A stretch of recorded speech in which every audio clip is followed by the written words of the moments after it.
Greetings, horse racing fans. It's your host, Nathan Klein, here with another analysis of the Saudi Cup.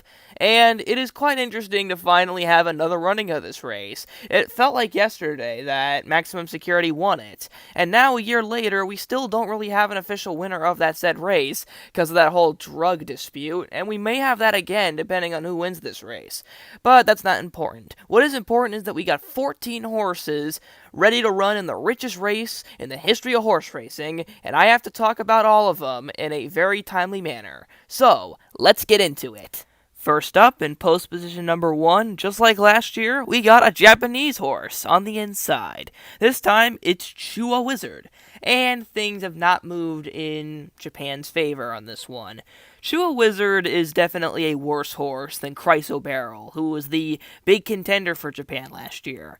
And Chryso Barrel has beaten Chua Wizard multiple times. So it's very clear that Chua Wizard isn't as good as Chryso Barrel, and Chryso Barrel could only get 7th, and Gold Dream could only get 6th. So I don't think a horse like Chua Wizard's going to give them anything better. So, toss. Next is number 2, Bangkok, who is definitely one of many different European horses going into this race with no experience on dirt, and that's not exactly very beneficial. Sure, Bangkok is a multiple stakes winner on synthetic, but he's never raced on dirt. And this is definitely a huge jump in class, as he's never had major wild success in anything higher than a listed or grade 3 race. So, going into his first dirt race in the richest race in the world is hilariously ambitious. Toss. Continuing the tosses is Great Scott, who finished 12th in last year's Saudi Cup, and even then I tossed him, and since he hasn't raced in a year and hasn't gotten any better, toss again. In post position number 4, we have the first American horse, Max Player. And Max Player is an okay choice for a horse to use under. He has finished 3rd in both the Travers and the Belmont Stakes, and was 5th in both the Kentucky Derby and the Preakness Stakes.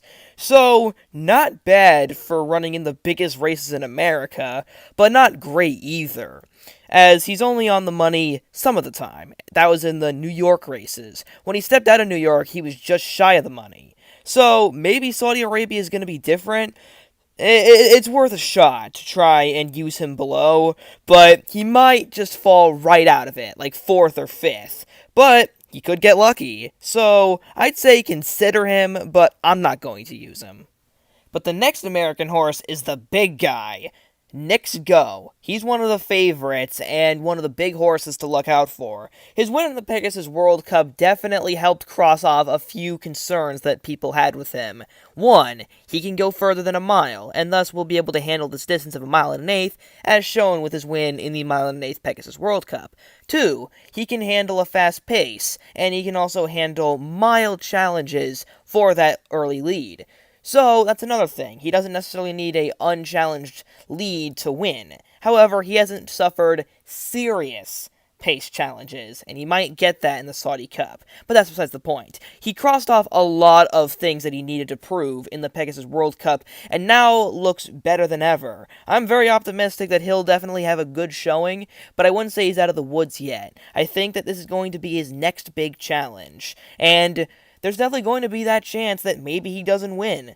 But I like Nix Go, and I'm going to use him this time. But now we switch back to the English runners, and number 6, Global Giant. And Global Giant is another horse that doesn't look super hopeful.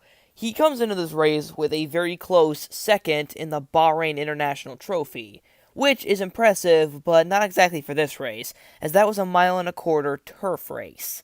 And he has been successful on all weather, just like some of the other contenders in this field. However, he's never raced on dirt, and he has to shorten up to a mile and an eighth, which just isn't exactly a good thing to do when you're running in the richest race in the world. So, another toss for the Europeans. And soon, a first toss for the Americans, with number 7, Tacitus. Tacitus is a horse that a lot of people have given lots of chances. He's raced in Grade 1 company 7 times, and he's never delivered. He's been one of the most disappointing horses that I think I've ever seen. Even his trainers and owners admit that he's been frustrating and disappointing. And of course, they do say that there is greater potential for him that they think they'll be able to realize, but for now, he's only got 4 wins, 2 Grade 2 wins, and he was 3rd in the Jockey Club Gold Cup, which should have been his race to win. However, he lost to a horse who had never even won a Grade Stakes race prior to that.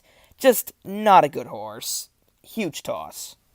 But rounding out the American grade trifecta is Sleepy Eyes Todd, who's a bit of a middle ground between Knicks Go and Tacitus. He's not a toss, but he's also not a favorite like Knicks Go. And he does that role pretty well. He was 4th in the Pegasus World Cup last time out, so he does have the potential to run well in Grade 1 company, but I wouldn't say he's a winner. He is a B-tier horse, Grade 2 and Grade 3 winner, and a Grade 1 placer at best. So, I'd say he does have the potential to be a good placer show bet here, but similar to Max Player, it definitely won't be set in stone. As shown with his 4th in the Pegasus World Cup, he could fall outside the money, but he does have the potential to get in it, so I'd say consider him. And now it's time for the other big boy, Charlatan, Mr. Sir Drugs-A-Lot, winner of the Arkansas Derby and then loser of the Arkansas Derby, and now only the winner of the Malibu Stakes. But, personal negative bias aside, Charlatan, without a doubt, is the toughest challenge for Knicks Go, as he has the ability to both race up front and stalk. As shown in the Malibu Stakes, he can stalk an incredibly fast pace and then just leave them in the dust. So he does have the potential to do that with Knicks Go, stay right behind him, and then pass the tired Knicks Go and just wipe the floor.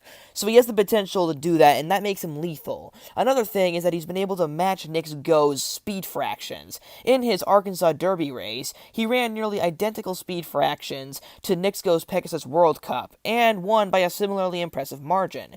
So he can run as fast as Knicks Go can, and also has the ability to stalk. He has more versatility and just as much speed as Knicks Go, making him a deadly contender, with his only major threat being disqualified again for a drug violation, and thus continuing Saudi Cup's trend of having drug investigations that take way too long to be resolved. But if Bob Baffert can sneak by clean, then Charlatan should have no problem winning this race, with only Knicks Go to worry about. Now in post position number 10, we have Military Law, who I think has the potential to be a really good horse. Last year, he was 2nd behind Ben Battle, and Ben Battle finished 3rd in the Saudi Cup behind Maximum Security and Midnight Bizu, a pretty impressive feat. Military Law got the closest to Ben Battle in his El Maktoum prep for that race, which does, I think, suggest that Military Law, while not as good as Ben Battle, is pretty close, and his win in the El Maktoum Challenge Round 1 last time out does show that he is definitely coming into this race better than ever, which could mean that he could maybe match Ben Battle's 3rd in the Saudi Cup with his newfound improvement and success in the El Maktoum Challenge. However, that might be stretching it a little. At worst, Military Law is only a step behind the great Ben Battle, and that is definitely impressive in and of itself, and something to keep of note. In post position number 11, we have Simsir, who last time out was a big upset winner in the Bahrain International Trophy, defeating multiple Saudi Cup contenders in that said race. However, despite that being pretty impressive on its own, that's a turf race, and I feel like that invalidates it as a point of reasoning for him to be considered a major contender. If his biggest win was on turf and he's running on dirt, well, what am I exactly supposed to go off? And that's kind of why I don't really like him. I think at the moment he is a toss. Maybe he'll have another surprise upset like he did in the Bahrain International Trophy, but I find that rather unlikely. He seems more like a turf horse, and I think that's what he's good at, not dirt. But we'll just have to see. Maybe I'm wrong. But as we continue down the spree of European horses that I don't like, we get to one that I actually do, and that's Mishrif. Mishriff I do like because he has actually had a start on dirt. Even though his biggest wins, such as his win in the French Derby, did come on turf, he is proven on dirt, as he was second in the 1 mile Saudi Derby last year. And now he's matured into a nice 4-year-old. So he is proven on dirt, and he can run against international company at King Abdulaziz, which is way more than most others can say. So I think that does give him a huge edge. Although he is a closer, and he isn't a good breaker, meaning that he would have a lot to do if he wants to try and catch both Charlatan and Nick's Go, I think he still has a shot for some money honors, considering that he was able to close late in a 1 mile race. So a mile and an eighth, while not his preferred distance, still is enough time for him to make up ground, and I think that's why I want to use him below. But Derivo has done one better, being a Grade 1 winner in Saudi Arabia, something that even Mishriff cannot claim to have. However, I'd say that Grade 1 is in quotations, as the competition in that race is significantly worse than the competition in the Saudi Cup, as that race was mostly with a bunch of other horses like him, just a bunch of random international race horses with no major wins. The second place horse was a multiple Grade 1 winner in Chile, and Chile doesn't exactly have strong competition either. And of course, a Grade 1 win is impressive, but with that kind of competition in a Grade 1 race, I don't really think it's something to be of note. And the fact that he only barely won the race isn't a good sign either when he's supposed to have a huge jump in class. So Derivo doesn't really look super great going into this race. And by comparison to MJ Jack, the winner of the King's Cup going into last year's Saudi Cup, MJ Jack looks way better, having a 5-race winning streak going into the Saudi Cup, unlike Derivo, who only has a 1-race winning streak. And MJ Jack finished 8th. So how will Derivo fare when he looks way worse? Yeah, not so well. And lastly, we got Extra Elusive, who isn't exactly that special. He has 2 Grade 3 victories on turf and has never raced on dirt, not really experienced with anything remotely dirt-related, except maybe all-weather, and not even kickback is something he's familiar with. Pretty big toss. And that concludes the field for this year's Saudi Cup. For my final picks, I'd say I will box Nick's Go and Charlatan. Yes, I know they're both the favorites, but they are definitely leagues above any other horse in this race. It's going to be a match race between those two. And then behind them, I'd say Military Law and Mishriff. Those two are going to be right behind them, but the race is really going to be settled between the two Americans. So, hope you guys enjoyed this analysis video and found it informative. Comment down what your picks are for the Saudi Cup this year. And see you guys next time.